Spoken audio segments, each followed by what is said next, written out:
This is what I consider a practically perfect couples camping floor plan, and this is the brand that did it first. I'd be curious to see if you think they did it best.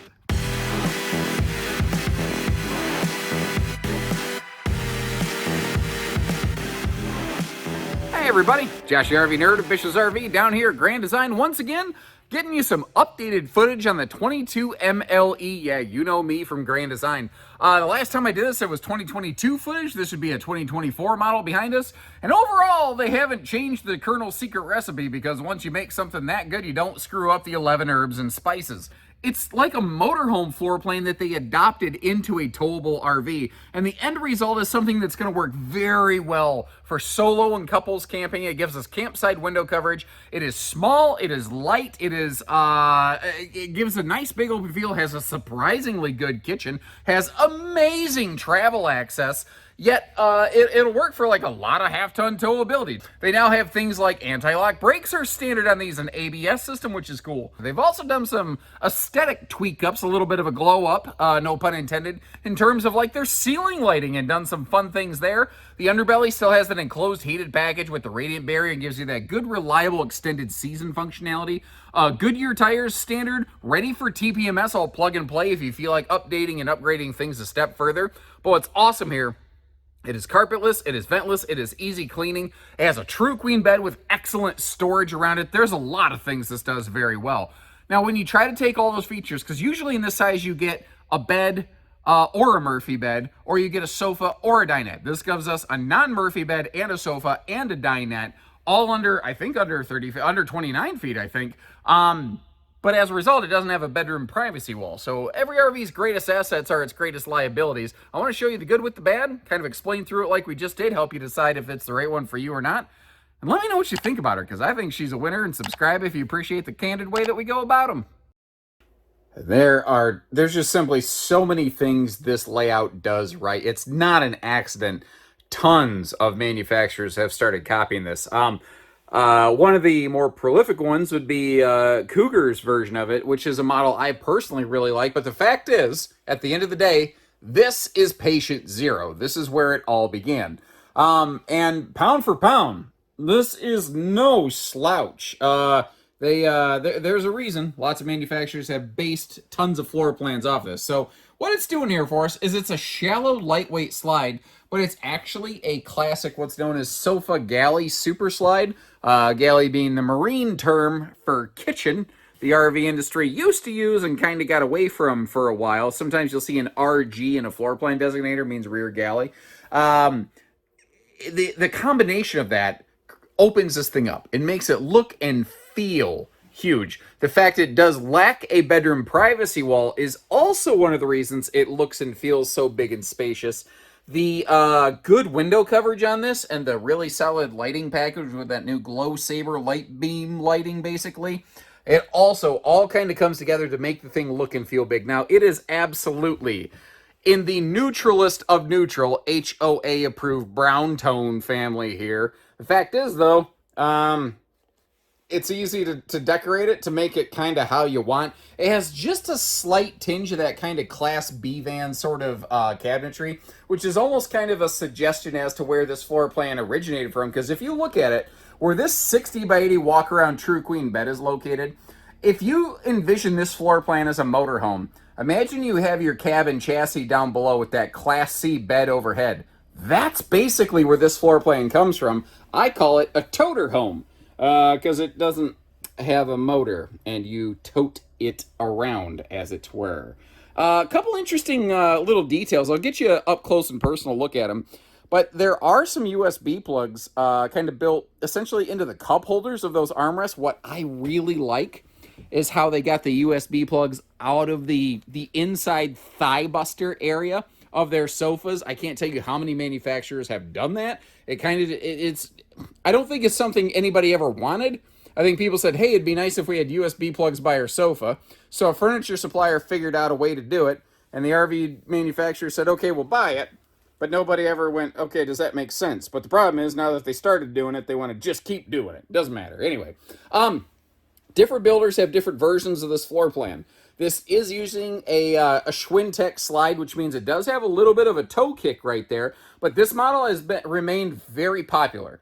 So I gotta believe that's not stopping a lot of people from using it. But I'm not trying to convince you into or out of anything. What I would like to do is I would like to invite the class to comment on this. Viewers of this video, if you have a 22 MLE Grand Design Imagine or similar floor plan that also has a little bit of a toe stubber kitchen slide, have you found it to be a problem when attempting to use the kitchen?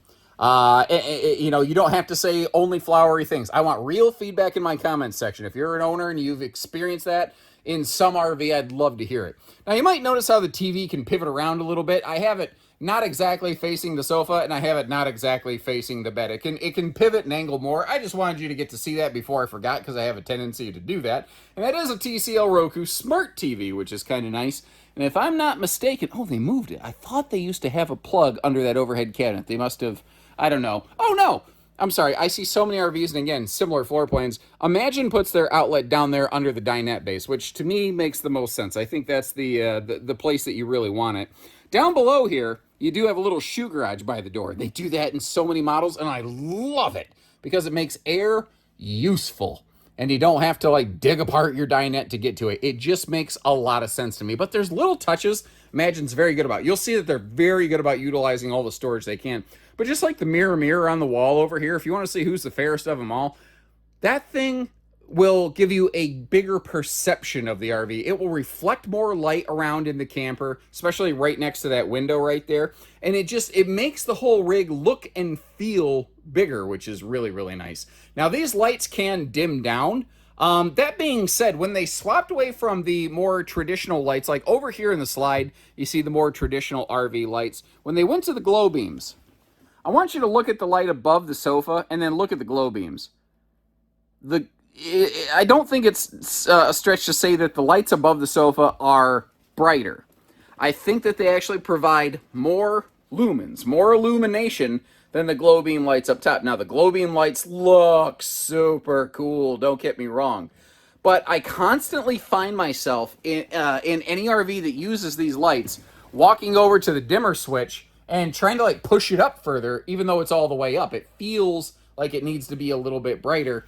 And when they switch to this system, there's now kind of a dark zone over here that's not the end of the world, obviously, but it just feels a little less, I don't know, open and airy. Whoa, I'm slipping and falling as a result over here. Working our way around, well, I guess working our way back around, in case you were kind of curious, that's where your control panels look. Actually, you know what? Let me back up. Let me just start cracking open everything and showcase you all the storage. So again, that's where your control panel is located. The table is on a telescopic leg, which it folds down into a very sturdy sleeper, which is nice. Now, your front true queen bed, I do like the privacy curtain. Not every builder of this layout includes that little detail right there. And if somebody likes to go to bed, like I stay up later than my wife. I'll sit up late and I'll play stupid games on my phone. Like I'm hooked on Clash Royale right now, if you know what that is. I've been playing that like crazy. Or, you know, Angry Birds or something like that. I don't know. You get the idea. I'm sitting there playing Pokemon Go. It's nice to not be able to not disturb my wife, you know. Not any more than she's already disturbed, spending a lot of time with me. Although, to be fair, I have to admit, I don't really feel sorry for her, because I asked her if this is how she wants to spend the rest of her life. I got on one knee and I was like, you want to do this till you die? And she's like, yeah. Now, to be fair, I bribed her with a diamond, but that's beside the fact. I ignore all that. Anyway, you get the point. The kitchen storage, to segue away very abruptly, the kitchen storage in this, I think, is really good considering no bigger than the RV is. Now, there have been some people who have said, man, that layout is perfect if it had a camp kitchen. Well, the way that this one is laid out specifically, there's not room for that. Now, other manufacturers like Hemisphere Heritage Glen, Salem Hemisphere and Wildwood Heritage Glen, they have a version of this layout with a camp kitchen, but they had to sacrifice on a few other things to make that happen. Everything is going to be a bit of a push and a pull. This, to me, feels like the core prime version of this floor plan upon which everything else is sort of based. If you look, though, the kitchen doesn't have a dedicated spot for a wastebasket. Like, it's got great storage, but it doesn't actually have a wastebasket. there is sort of a workaround for that over in the bathroom area. By the way, you might notice we are carpetless and ventless, the way that all Imagines are now, and it makes it just nice and easy cleaning. Now, they did a thing here I think is really smart. Because you do have a sliding privacy door for the bathroom, they basically built part of the kitchen into what sort of feels like a little hutch with this little angle wall right here. And the reason I think that's really smart, God forbid you drop something, spill something, you drop a spoon, a fork, or anything, it's not going to get lost down here in frickin' Neverland between the door and the cabinet. Good luck getting stuff out of there. I mean, that is, you're going to have to get a ruler and do that little kind of thing. You know what I mean? You know what I mean. Maybe you make that sound. Maybe you don't. I don't know. I think I probably do. I'm not even sure. Now I'm just making stuff up. Porcelain foot flush stool. That's nice. Some folks dislike the proximity that the bathroom has in relation to the kitchen. There are a lot of folks who say, I don't like to crap where I eat. And I respect that. That's fine. You spend your money the way you want to spend your money. 6.5 foot sidewall. I'm a little over 6 foot tall, looking at the ceiling height, by the way. The thing to kind of remember here, most RVs, a lot of RVs, have a bathroom right next to the kitchen. I think the difference on this one is you don't usually have a door that opens right into your kitchen space. So again, it doesn't bother me personally. You're camping, it is what it is. But some folks really dislike that, and that's cool. I respect that. I think that you should buy according to your preferences and peace of mind. Looking over here, you can see they do some good storage over on this bathroom. I'm going to give them a pass on the open face storage. I don't really like open face storage, but it's narrow enough that if you roll up towels in there, they're not going to go anywhere. It's going to serve itself just fine. But opening up the rest of everything in here, the bathroom doesn't have a window, but what it does have is all the storage they could possibly pack into this sucker. And down there under the sink, that is a space where I think you could probably get away with putting a little bit of a wastebasket. And I think that it could sort of double as wastebasket space, both for the kitchen and for the bathroom. And I know that's really weird and unconventional, but again, you're camping. Sometimes you got to be a little more creative with things. And I think one of the best ways to showcase how this RV has excellent road mode is we actually start all the way back here. And if you think back, remember when I told you that conceptually this RV kind of began its life as like a towable motorhome? Well, if you think about motorhomes, they have to be functional and accessible while you're rolling down the road. This one accomplishes that. It accomplishes it very well. Now, it certainly gets a little more narrow right here, but there's no funky, weird, sideways travel trailer two-step required. By the way, I don't think I overtly described this earlier in the video. I think I flew past the bedroom a little too fast. You have some really nice size side pockets right here with household and USB outlets. And those little bendy lights are actually dual element. You tap once for blue and a second time for like a bright white. And you can bend them around kind of however you want to. Also, it probably, the way it's designed, won't be too much of a problem in this floor plan. But every now and then, basically, here's what I want to say. When you're opening your slide, make sure that curtain doesn't get bunched up within that slide. Like you might try to pull that curtain and lay it across the bed a little bit. If it gets pinched inside those Schwintek slide mechanisms, it's going to be a not fun day at the park for you. But, like I was saying, front to back to front again, walking through this thing, using it, this gets, I feel, qualifies for like A+ travel access. Because you can use the bed, you can use the kitchen, the oven, the sink. You can get to all of the storage. You can get to the bathroom. You can sit down and enjoy the dining area without ever touching the slide. And RVs with slide outs can almost never say that. This is exceptional. A+. Now, some folks have said you like when I try to give you tow vehicle recommendations, and understand every truck and trailer combination should always be examined in more depth individually. But if you've got a more modern tow package half ton, I'm guessing you're probably going to find this one pretty darn fine. If you're going to go through like crazy mountain zones, yeah, it might be a bit demanding or something like that. But, you know, for I would say common non-adverse towing, half ton would probably be a pretty good fit for something like this. Between the GVW, the total length, the tandem axles, and not only do they have the Goodyear Endurance radial, so a really good tire on this thing, they also now have ABS factory standard, anti-lock braking. That is easily denoted, like not every single 2024 Imagine had ABS. You can, it became standard very shortly after the 24 started rolling out. You can tell yours has ABS very obviously, because you're looking at that big red hub on the end. That's not a color I think Grand Design has chosen for this. That's actually from the ABS supplier. They wanted it to be very obvious which RVs had their system and which ones did not. Now, I'm not at a good angle to be able to display this, but they put big awnings on Imagines. Actually, they're very good about putting the biggest awning they possibly can on these. You notice how that's even got a center support? The angle I'm at doesn't make that thing look like really big and impressive. When you see it in person, that's a serious awning. They really put some big time space on there. Now you might notice those Imagines have a nose cap. This one does not. What's the deal? Well, that is what I'm going to call a full Imagine, like Imagine proper. This is an Imagine XLS. You see the little letter designators down there. This is the slightly little brother. This is the mama bear of the family, the medium member of the Imagine family. Below it is AIM. Above it is full Imagine. But the funny thing is, there's actually not a whole lot of physical difference in equipment between them. For instance, the XLS that we're looking at, they don't do the full candy-coated nose cap. They don't do a barreled interior ceiling. But other than that, they are pretty close to a part-for-part match.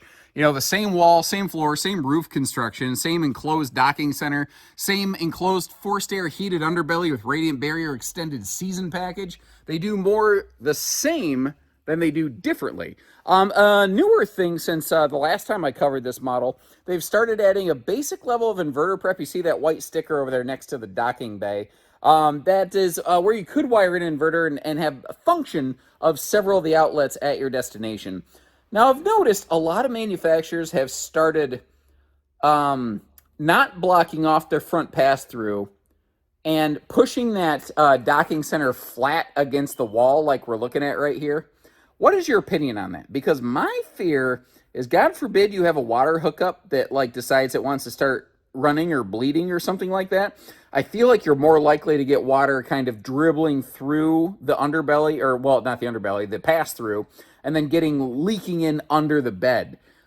Maybe it's only a theoretical fear. I don't know, but I kind of feel like I like it enclosed a little more, even though that does mean I don't have quite so wide open and large a cargo space. I don't know. Everyone's got their own opinion. Let me know. By the way, that's not the sewer hookup you're looking at. That is the Stinky Slinky Sewer hose caddy tube.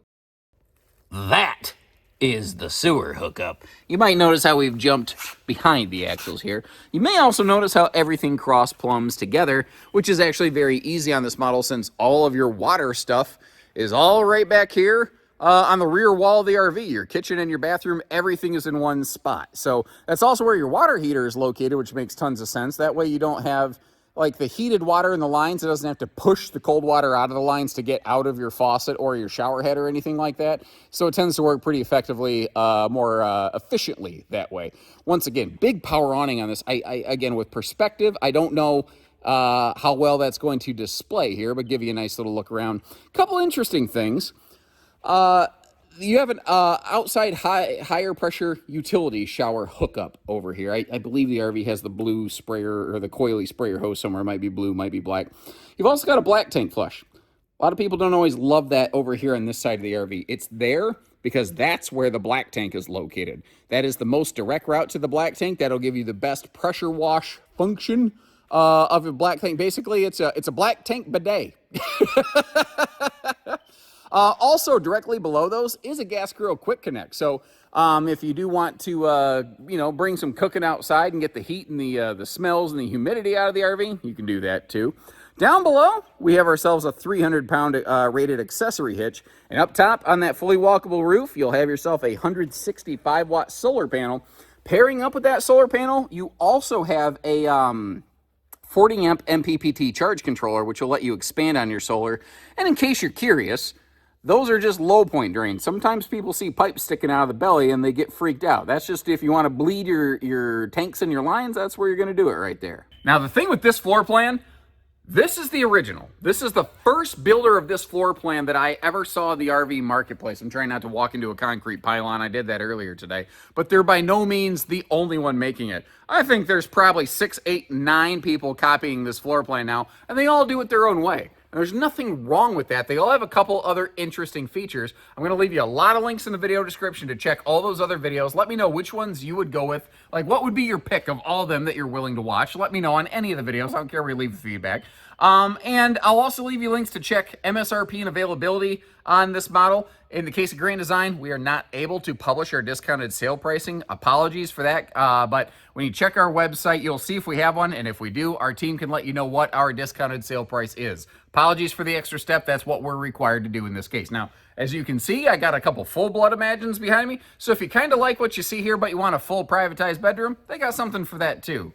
But until next time, take care, stay safe, have fun, and happy camping, everyone.